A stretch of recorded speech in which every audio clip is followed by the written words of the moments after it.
it was a gun. I'm not voting. If we want to build our nation. The problem with the Somalians. Just want to experience something else than a black man. Move on, move Can't be like a horse with blinkers on. Honestly say, I was about to have sex and then I pulled crap, up. but it's nice. My name is Fumanegele Vugobi. I've been teaching for 13 years. My name is Nomfundo Dubula Mangola. I have only taught for 2 years. Mine is Nozizwe Silimela. I've been teaching for 27 years. I'm Nontle Pikicha. I've been teaching for 13 years. I'm Lungi Silesela. I've been a teacher since 2000. I'm Linda Ngacha. I've been teaching for 13 years. I'm Christopher Kalada. I've been teaching for 13 years. I actually became a teacher by accident. I wanted to be a nurse, but I ended up here in the education system.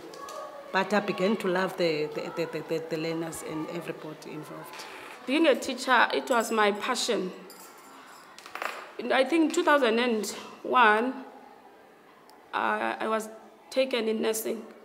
But I woke up one day, I said, I don't want to be a nurse, I want to be a teacher because it's my passion. I love working with kids.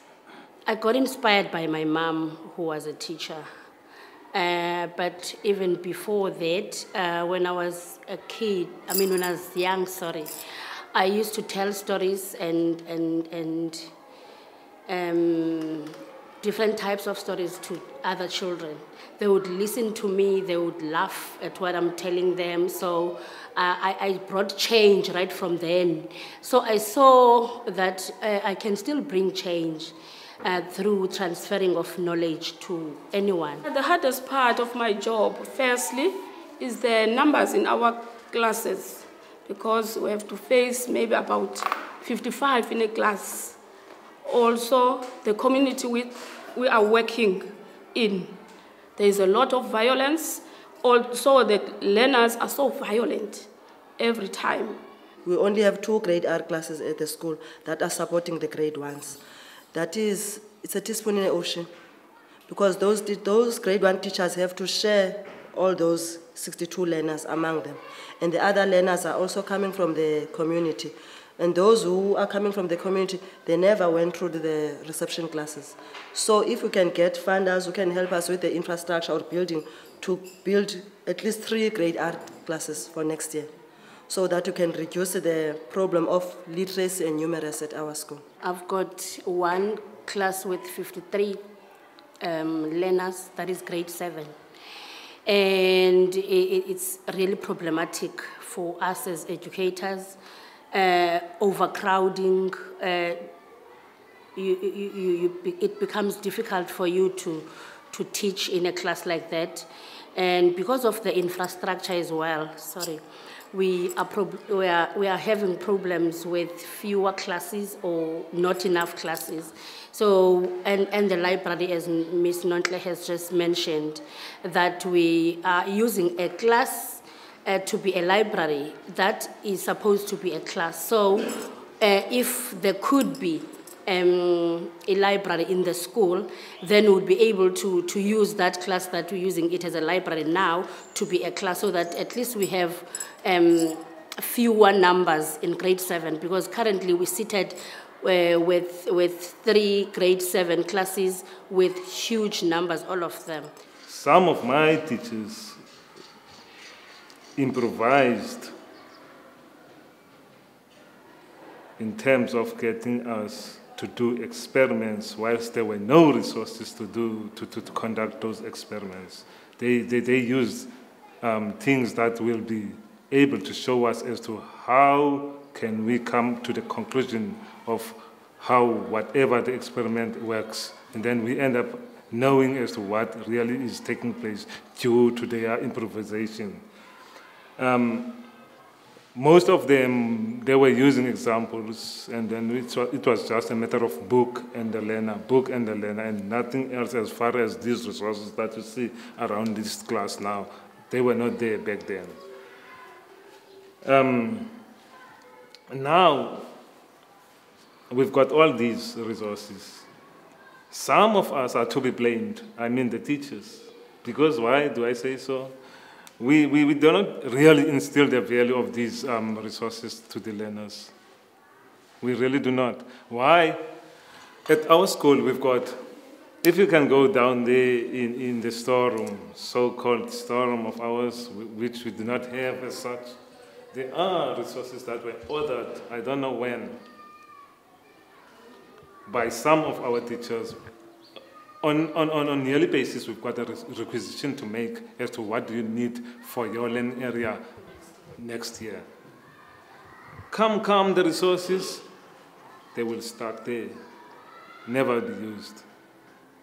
So that is one point that is also facing this school as far as the resources are concerned. We are not utilizing what we have, you see. So now, if only we can utilize everything that we have, we will never talk about ill discipline of these learners, because we do have everything, and this thing entices the learners when it comes to hands-on experiments and see the things that we are talking about there in front of them and work on them.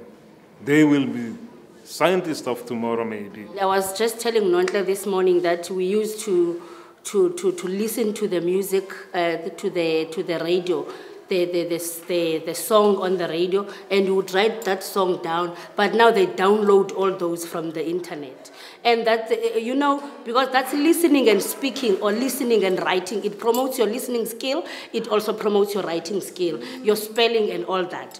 But these children, everything is just given. It's on the plate, so everything is there. So they just don't see any difficulty and effort in fighting for things. So they don't see value, really, in many things. So that's why they don't see a need to go to school. Even if they are in school, they don't see a need, or they don't even take an effort of studying well or hard so that they're able to pass. Because they know that if I fail this year, I'll pass next year. Obvious. They tell me in grade 6 that, okay, my age doesn't allow me to be here next year. So they know there's no need for them to read, to study hard. One thing actually I've been preaching even to my colleagues is actually to keep them occupied all the time, so that they cannot actually have time actually to do the naughty things and stuff. Even after school, as my colleague actually has already mentioned, just to keep them busy with the sport all the time. We've got the chess in our school. We've got some of the sporting codes, of which he has already mentioned actually the problems actually we have when it comes to the infrastructure and stuff. So the key thing is to keep them busy all the time, so that they cannot actually have time actually to do the other stuff that is uncalled for. Whenever the term ends, they get their reports, and then after that we call in the parents of those that have failed or didn't do well.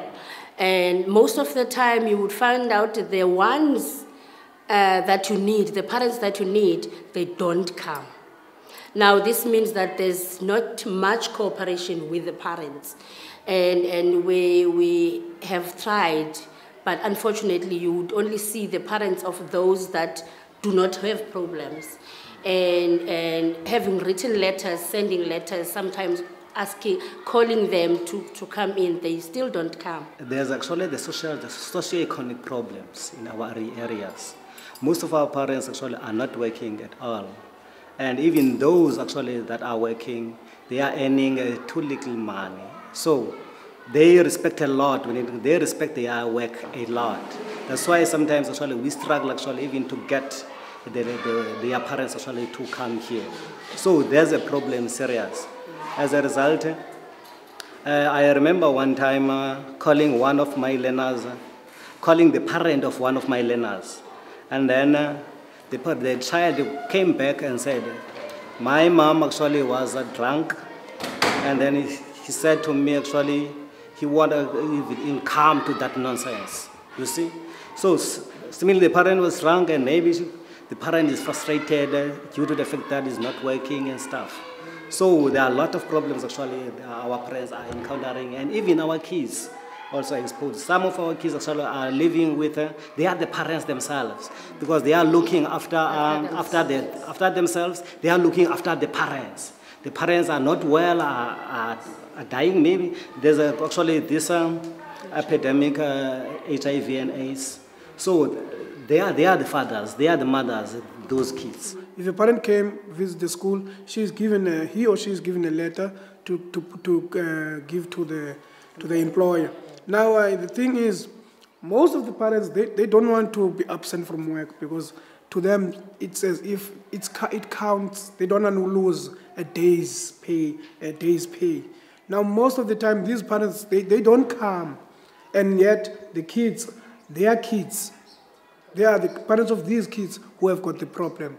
Now we do have that kind of a difficulty in getting the parents with the kids who have got a problem. But we do try our best. We do try our best to invite them. Sometimes when we call them on weekends, if we did in weekends for the parent meetings, we really do try our best to get involved with them and speak to them. You would find that the children are brought up by the grannies, and the mother is somewhere in the thin mist. And the granny, it would be difficult for the granny to come over when she or a grandpa is called in for a meeting. So it's even difficult for a granny to look at the discipline of a child. Now we see as well, adding to the problem, because even though your child, the parent is well, but she's nowhere or he's nowhere to be found. That's a problem with irresponsible parents, because we can't run away from that. They are also irresponsible, and I don't know how this can be managed, but there needs to be something done in terms of making sure that parents are doing their parenting well, and maybe we can, as educators, maybe take the responsibility of not only educating the child, but also educating the parent and making sure that the parents are taking ownership of the school. That's very important, because this is when they will be competent in terms of making sure that their children are doing their homeworks, their children are disciplined, and all that. My dream actually is to make a difference to the Makaza community, especially Masiphumele kids. More especially on the side of the literacy, seeing that South Africa is having the problem when it comes to the reading and the writing. So through the programs actually we are initiating as a school, I believe actually that can be a success. My dream is to see our school improving in literacy and numeracy through intervention programs that we are having now. My dream is to see my school being a community hub where everyone will come and learn. My dream is to make a change in the Makaza community, to make these learners stars. My dream is I would love these kids of Makaza to be the same as those kids at Newlands, at Rondebosch, at whatever the place may be that is better off than Makaza, the township schools. My dream is to see the children of Makaza being the accountants, doctors, and all the positive things that they would become. My dream is to be able to reach to these kids here at school, to be able to make them reach their dreams.